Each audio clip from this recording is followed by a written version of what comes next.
I wanted to surprise my husband at his workplace, just a small gesture to make him smile. I had spent the entire morning preparing his favorite lunch, dressing neatly, and thinking about how shocked and happy he'd be when he saw me at his office door. But what happened next shattered me in ways I never imagined. It was a bright Tuesday morning. The sky looked calm, the streets were alive with people rushing to work, and I was humming quietly in the car. My heart felt light. After all, what could go wrong with a simple surprise visit? As I reached the tall glass building where my husband worked, I parked my car, grabbed the lunch bag, and smiled at my reflection in the side mirror.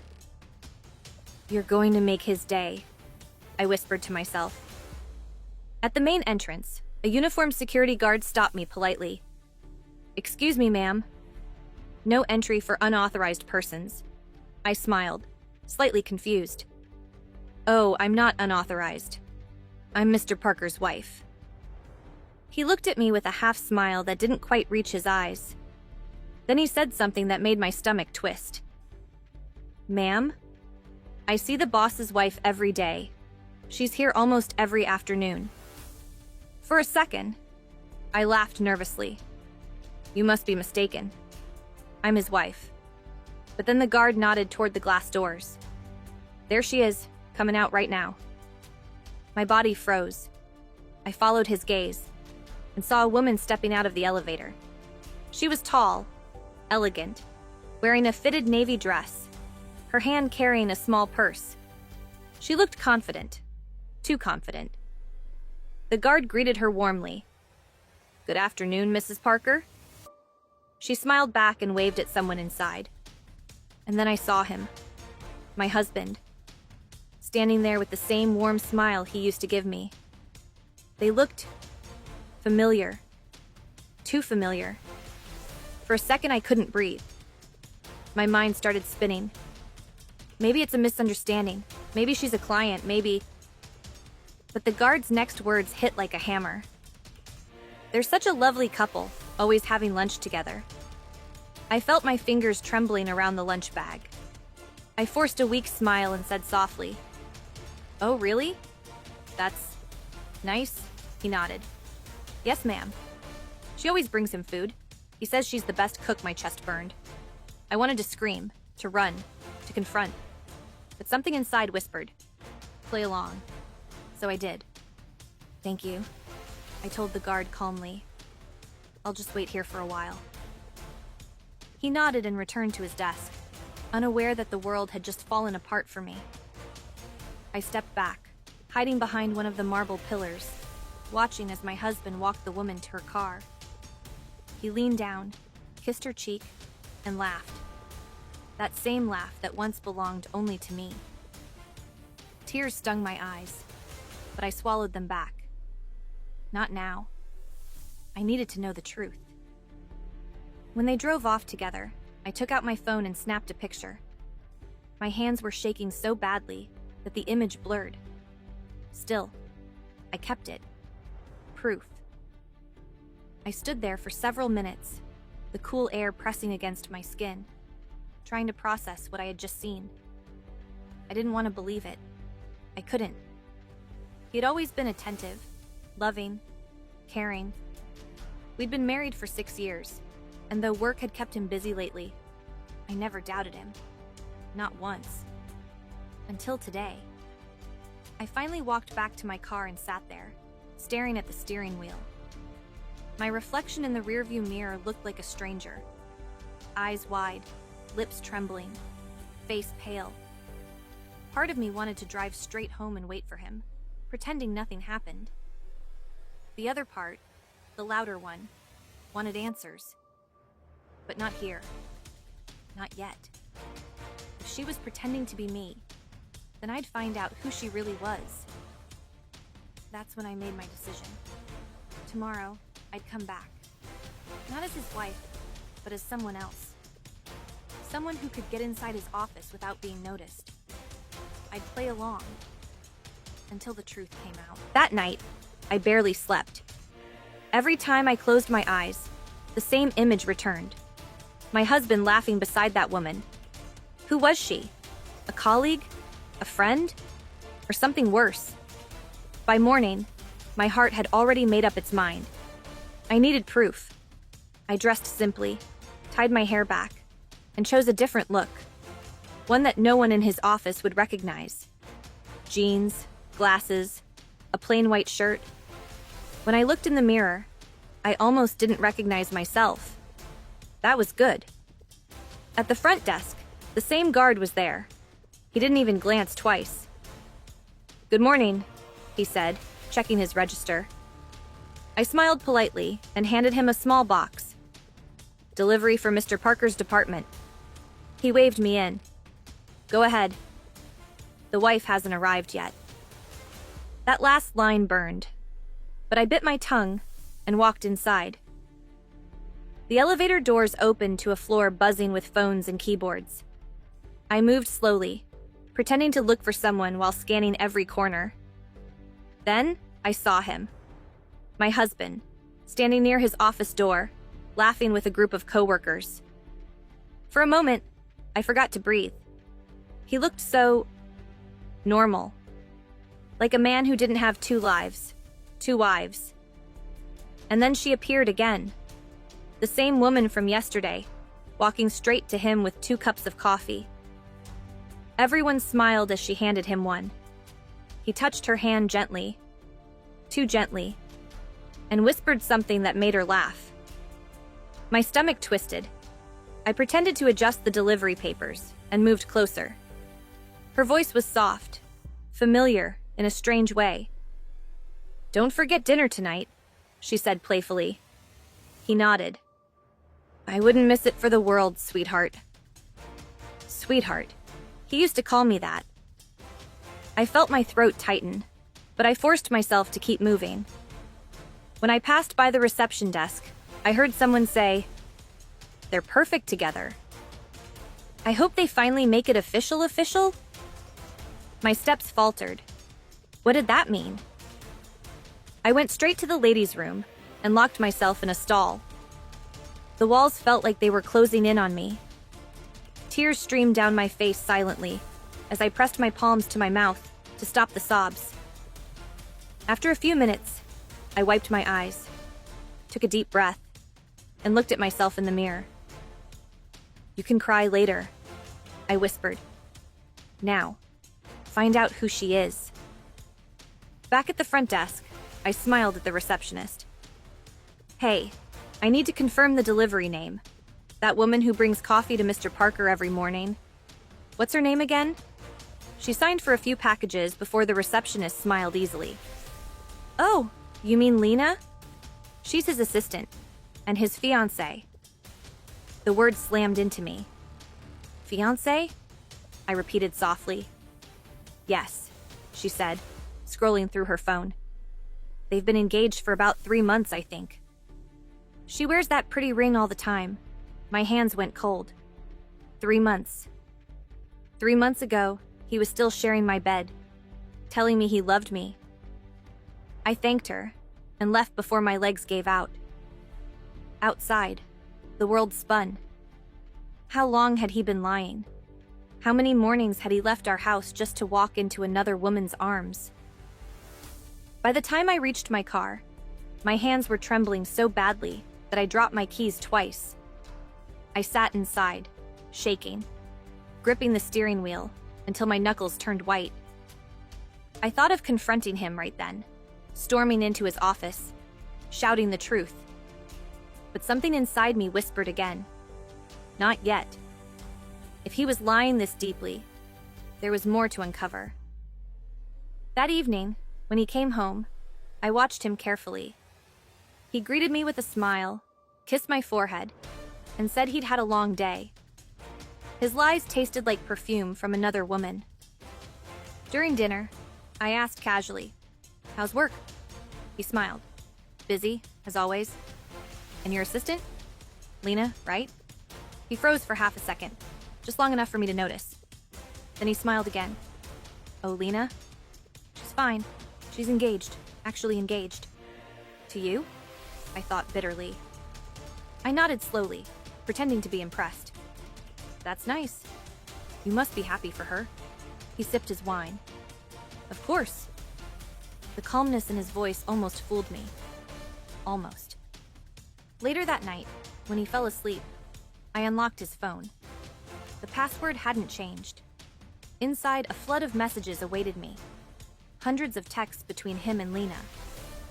"Good morning, my love. Can't wait to see you tonight. You looked beautiful in that dress today." Each word sliced through me like glass. My breath came in short gasps as I scrolled further down. Then I found something worse. Pictures. Them together. Smiling, traveling, dinner dates, hotel rooms. Every image screamed betrayal. I sat in the dark, phone in hand, staring at the man I thought I knew. He stirred slightly, murmuring my name in his sleep. The irony almost made me laugh. By sunrise, I had made a plan. If he wanted to live two lives, I would let him. But only until I had enough to destroy both. The next morning, I woke up before him. He was still sleeping peacefully, as if nothing had changed. I stood beside the bed for a long time, staring at the man I had loved for years, wondering how someone could lie so beautifully. When he finally opened his eyes, I smiled. "Good morning," I said softly. He smiled back, kissed my hand, and went to take a shower, completely unaware that I had seen everything. While he was in the bathroom, I copied every message, every photo, every call log onto my phone. Evidence. I didn't know what my next step would be, but I knew one thing for sure. I wouldn't let him get away with this. He left for work, just like every other day. Same perfume, same cheerful goodbye, same lie. After he left, I sat down on the couch, opened my laptop, and started digging deeper. His emails, his calendar, his photos. Everything told the same story. Two lives. One with me, one with her. At 11 a.m., I received an unexpected text from an unknown number. "Hey baby, meeting at 12? Same place?" It was her. She had texted me, thinking it was him. My heart pounded. This was my chance. I replied calmly, "Of course. Can't wait." She sent back a smile emoji and the name of a restaurant downtown. I dressed elegantly, not to impress her, but to remind myself who I was. Strong, smart, the real wife. When I entered the restaurant, I spotted her immediately. Lena. She looked exactly as she had at the office. Confident, flawless, and unaware of the storm walking toward her. She smiled when she saw me, assuming I was late. "About time?" she said playfully. Then she froze when I sat down. Her smile vanished. "You're not," she began. "No," I interrupted quietly. "I'm not. I'm his wife." The color drained from her face. She opened her mouth, but no words came out. For a few seconds, we just stared at each other, silence pressing between us like a heavy curtain. Finally, she whispered, "He told me you were divorced." I laughed bitterly. Divorced? We had dinner together last night. Tears welled up in her eyes. "He said you were gone, that you moved abroad, that he was free." I leaned forward. "He lied to both of us." Her hands trembled as she reached for her phone. "I swear, I didn't know." I believed her. The confusion, the hurt. It was too real to fake. For the next hour, we talked. Piece by piece, we stitched together the timeline of his betrayal.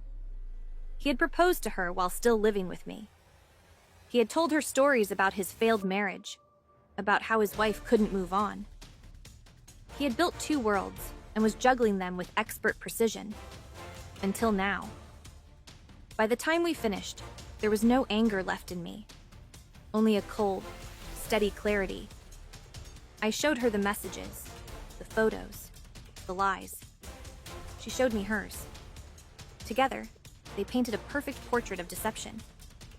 Lena sat back, shaking her head. I loved him. I thought he loved me. I looked at her, and for the first time, I didn't see a rival. I saw another victim. He doesn't love anyone, I said quietly. Just himself. We made a plan. If he wanted to live a double life, we'd end both at once. The next day, I told him I'd prepared a special dinner at home. Something to celebrate. At the same time, Lena told him she wanted to meet at her apartment that evening. He said yes to both. Of course he did. At 6 p.m., I called Lena. "Are you ready?" "Yes," she replied. Her voice was steady now, strong.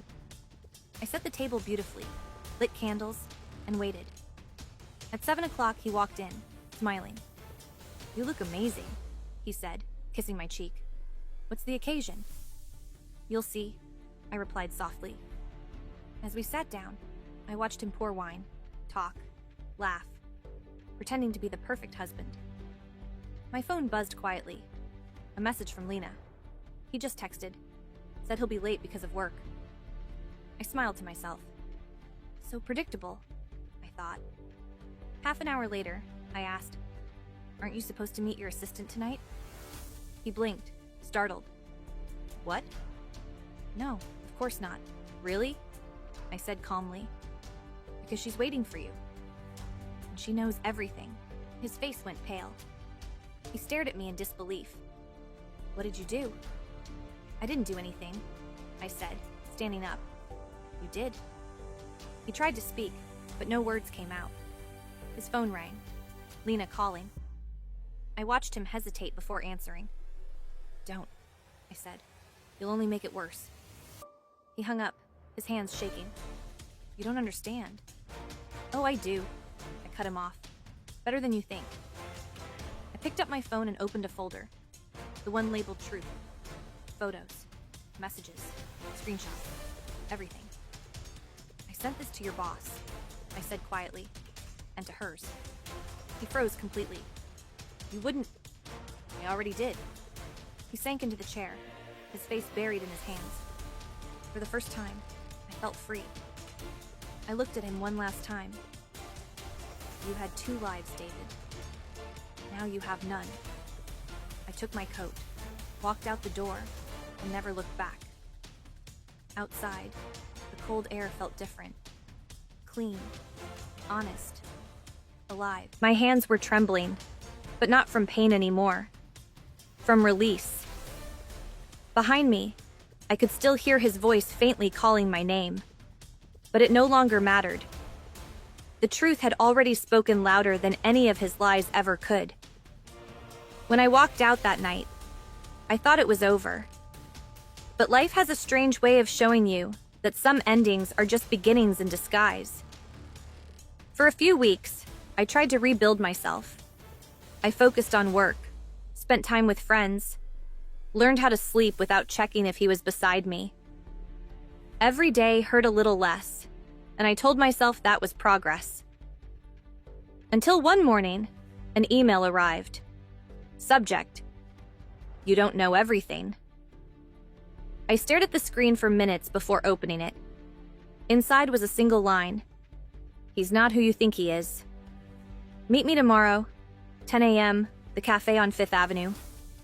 No name, no clue, just that.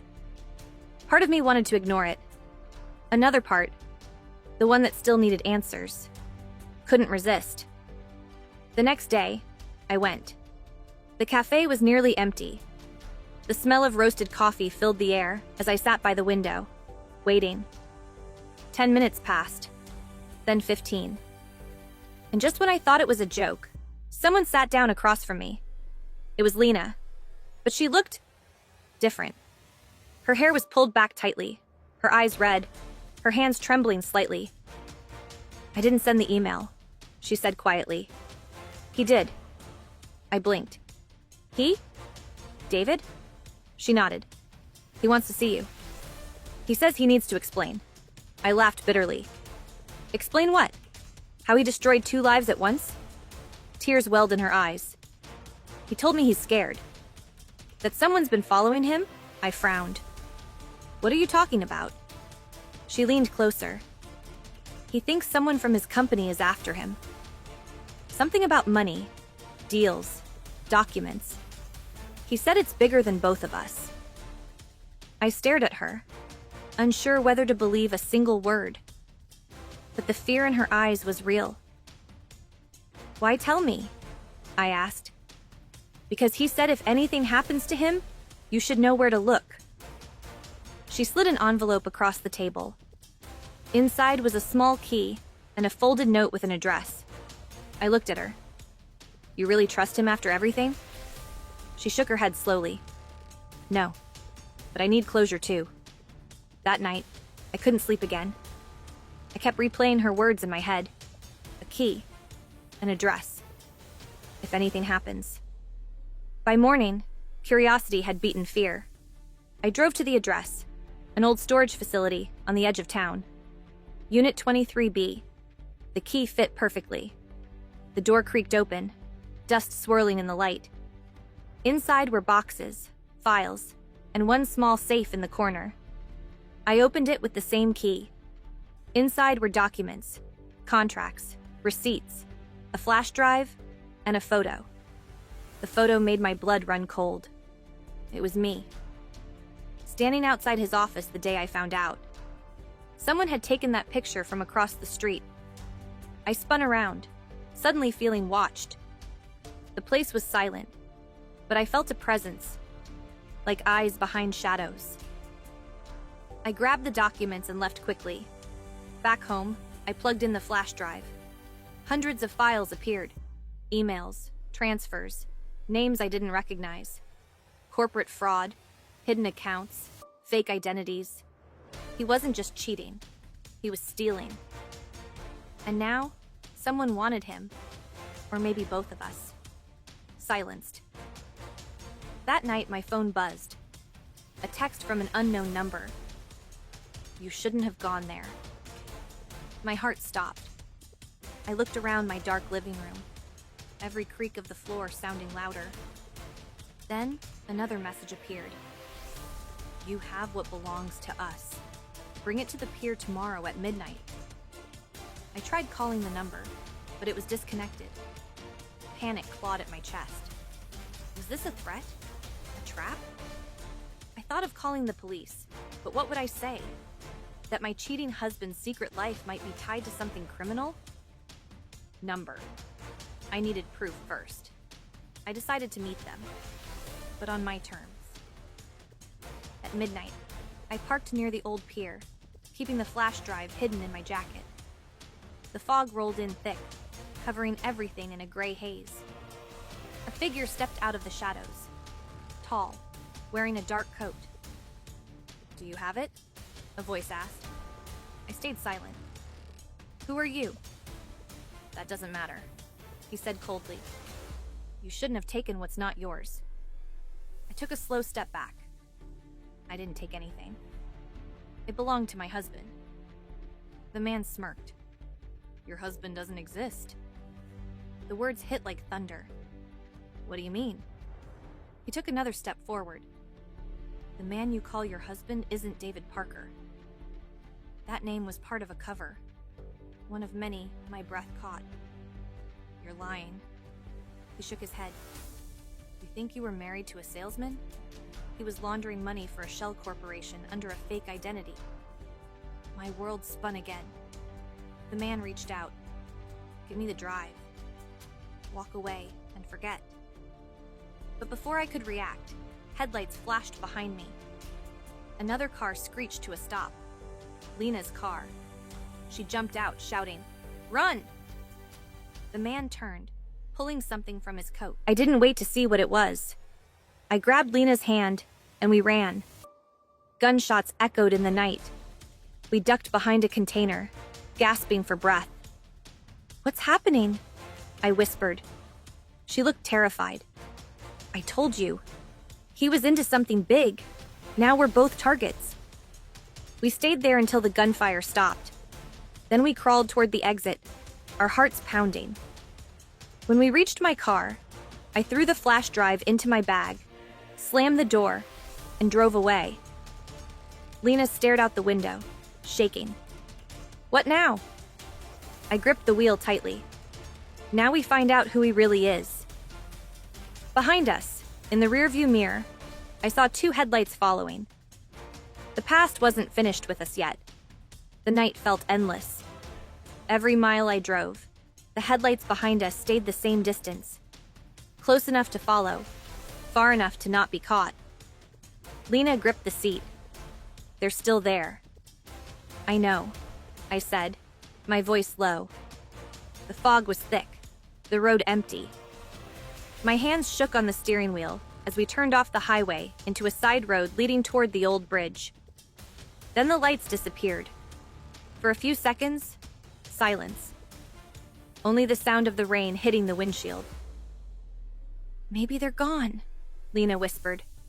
But deep down, I knew better. I pulled over near an abandoned gas station. We can't keep running, I said. We need answers. Real ones, Lena nodded. Then we start with him.